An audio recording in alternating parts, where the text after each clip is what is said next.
लाहौर की वो मजार खचाखच भरी थी।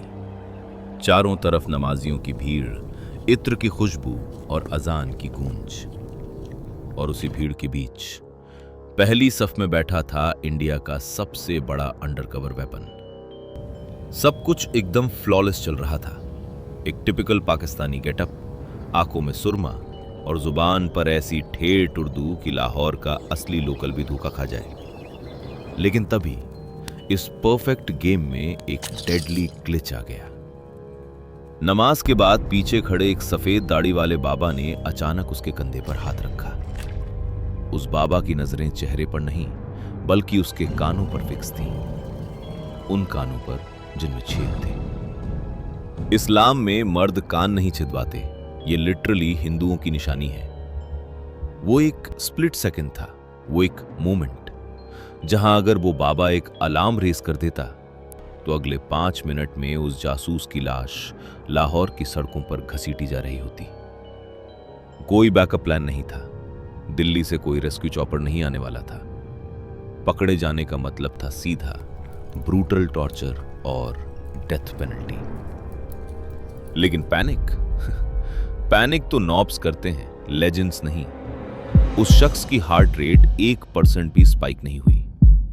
उसने पलक झपकाए बिना एक फेक बैक स्टोरी स्पिन कर दी कि बचपन में मन्नत के चक्कर में मां ने उसे लड़की मानकर कान छिदवा दिए थे। बाबा इमोशनल होकर पिघल गया। लेकिन उस जासूस को पता था कि किस्मत हर बार ऐसे सेव नहीं करेगी।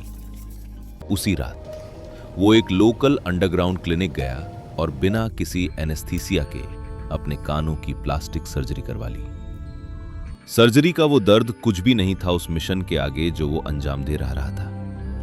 ये कोई डार्क नेटफ्लिक्स थ्रिलर का फिक्शन स्क्रिप्ट नहीं है भाई, ये कोल्ड हार्ड रियलिटी है इंडिया के सबसे डेडली इंटेलिजेंस मास्टरमाइंड की, अजीत डोभाल। 1970 के उस इंटेंस जियोपॉलिटिकल एरा में पूरे 7 साल तक ये इंसान पाकिस्तान के लाहौर में एक पाकिस्तानी मुस्लिम बनकर रहा।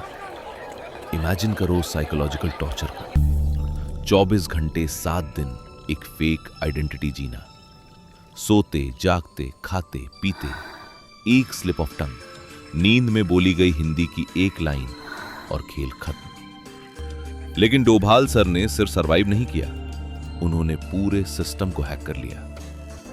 वो आईएसआई की नाक के नीचे से पाकिस्तान के न्यूक्लियर प्रोग्राम से लेकर उनकी मिलिट्री के टॉप सीक्रेट्स निकालते रहे और पाकिस्तान को हवा तक नहीं लगी।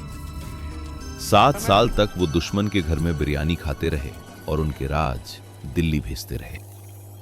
लेकिन पाकिस्तान तो सिर्फ एक ट्यूटोरियल था, असली बॉस फाइट तो अभी आनी बाकी थी। Fast forward to 1986। North east India का Mizoram full on rebellion mode में चल रहा था। लाल डेंगा नाम के एक विद्रोही नेता ने मिजो नेशनल फ्रंट बनाकर इंडियन स्टेट के खिलाफ एक खूनी बगावत छेड़ रखी थी। हालात इतने डार्क और ग्रिटी हो चुके थे कि आर्मी के भी पसीने छूट रहे थे।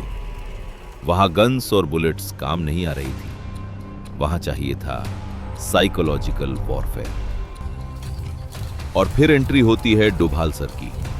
वो कोई बटालियन लेकर नहीं गए, वो अंडर कवर होकर सीधा लाल डेंगा के उस सीक्रेट जंगल कैंप में घुस गए जहां परिंदा भी पर नहीं मार सकता था। ये लिटरली एक सुसाइड मिशन था। चारों तरफ खूंखार लड़ाके जो एक इशारे पर किसी को भी गोलियों से भून सकते थे। लेकिन उन्होंने वहां हथियारों से नहीं, अपने दिमाग से वो गेम खेला जो कोई मिलिट्री जनरल इमेजिन भी नहीं कर सकता था। अपने नेक्स्ट लेवल मैनिपुलेशंस और नेगोशिएशन स्किल्स से डोभाल ने लाल डेंगा के टॉप 7 कमांडर्स को इंडिविजुअली टारगेट किया। उन्होंने उनके दिमाग में यह बात प्लांट कर दी कि इस वायलेंस का कोई फ्यूचर नहीं है। एक एक करके उन्होंने 7 में से 6 कमांडर्स को ब्रेन वॉश करके लिटरली इंडिया के फेवर में फ्लिप कर दिया। बिना एक भी गोली चलाए, बिना किसी कैजुअल्टी के उन्होंने पूरी की पूरी इंसर्जेंसी को अंदर से कोलैप्स कर दिया। लाल डेंगा रातों रात बिल्कुल अकेला पड़ गया और मिजोरम में शांति समझौता साइन हो गया। इसे कहते हैं सिस्टम को अंदर से खोखला करना। और फिर आया 1988 का वो हाई स्टेक्स मोमेंट जिसने इंडियन इंटेलिजेंस की हिस्ट्री बदल दी। Operation black thunder. अमृतसर के स्वर्ण मंदिर पर एक बार फिर खूंखार खालिस्तानी आतंकवादियों का कब्जा था। बाहर एनएसजी के elite black cat commandos ready थे, लेकिन उनके पास अंदर का जीरो इंटेल था। कितने आतंकवादी हैं, उनके पास कौन से वेपन्स हैं, स्नाइपर्स कहां बैठे हैं, कुछ नहीं पता था। ऐसी ब्लाइंड एंट्री का मतलब था एक मैसिव ब्लड बाथ। इस बार डोभाल सर ने एक ऐसा ब्लफ खेला जो आज भी स्पाई बुक्स में एक मास्टर क्लास माना जाता है। वो एक फटेहाल गरीब रिक्शे वाले का भेष बनाकर मंदिर के आसपास चक्कर काटने लगे। कुछ दिनों बाद उन्होंने जानबूझकर खुद को आतंकवादियों के सामने एक्सपोज किया, लेकिन इंडिया के स्पाई के तौर पर नहीं, बल्कि पाकिस्तान की आईएसआई के टॉप एजेंट के तौर पर। आतंकवादियों का आईक्यू लिटरली रूम टेम्परेचर पर था। उन्होंने डोभाल को अपना पाकिस्तानी हैंडलर मान लिया, जो उन्हें हथियार और पैसे देने आया था। उन्होंने डोभाल को पूरे मंदिर का वीआईपी टूर दे डाला, अपनी एक एक सीक्रेट पोजीशन, मशीन गन की लोकेशन, सब कुछ दिखा दिया। डोभाल ने वो पूरा मैप अपने दिमाग में फोटोग्राफिक मेमोरी की तरह स्कैन किया, बाहर आए और सीधा एनएसजी को थमा दिया। ऑपरेशन 100% सक्सेसफुल रहा। Imagine the shock, the absolute horror on their faces जब उन आतंकियों को पता चला होगा कि उनका सो कॉल्ड पाकिस्तानी भाई असल में इंडिया का टॉप एजेंट था। Literally the biggest prank ever pulled on terrorists. लेकिन इस मास्टरमाइंड का सबसे डार्क चैप्टर लिखा गया 1990 के दशक के कश्मीर में। घाटी उस वक्त खून से लथपथ थी। पाकिस्तान हर दिन नए आतंकियों को बॉर्डर पार भेज रहा था और वहां एक मिलिटेंट का खौफ सबसे ज्यादा था, कूका पारे। वो इतना खूंखार था कि उसके नाम से ही इलाके में सन्नाटा छा जाता था। सिस्टम चाहता था कि उसे किसी भी तरह एलिमिनेट किया जाए, लेकिन डोभाल का विजन बहुत आगे का था। वो सीधा उस खूंखार आतंकी से मिले। उस क्लोज डोर मीटिंग में डोभाल ने क्या साइकोलॉजिकल गेम खेला, कैसे उसे मैनिपुलेट किया, ये आज भी इंडियन इंटेलिजेंस का एक टॉप सीक्रेट है।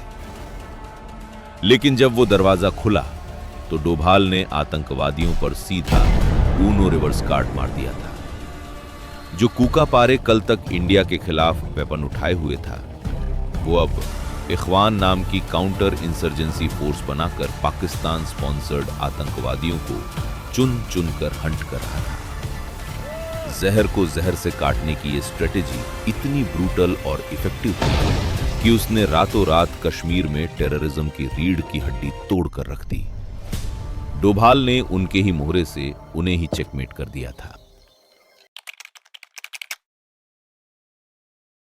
लाहौर की गलियों से लेकर मिजोरम के जंगलों और कश्मीर की बर्फीली वादियों तक मौत से खेलने के बाद आज ये लेजेंड फील्ड पर नहीं है। 2014 में इंडिया की जियोपॉलिटिक्स में एक मैसिव शिफ्ट आया, सत्ता बदली और पीएम मोदी ने इस मास्टरमाइंड को बनाया इंडिया का 5वां नेशनल सिक्योरिटी एडवाइजर। मोदी का right hand, the ultimate shadow king. उनके आते ही इंडिया का डिफेंसिव और सॉफ्ट स्टैंड पूरी तरह से एग्रेसिव हो गया। डोभाल डॉक्ट्रिन का रूल बहुत ही सिंपल और डेडली है, डिफेंसिव ऑफेंस। हम पहले किसी को नहीं छेड़ेंगे, हम पीस में बिलीव करते हैं, लेकिन अगर तुमने हमारे लोगों पर ट्रिगर दबाया तो हम तुम्हारे घर में घुसकर मारेंगे। उरी की सर्जिकल स्ट्राइक हो या बालाकोट की खौफनाक एयर स्ट्राइक, ये उसी एग्रेसिव दिमाग का मास्टर स्ट्रोक है जिसने 7 साल लाहौर में बैठकर दुश्मन की साइकोलॉजी को डीकोड किया था।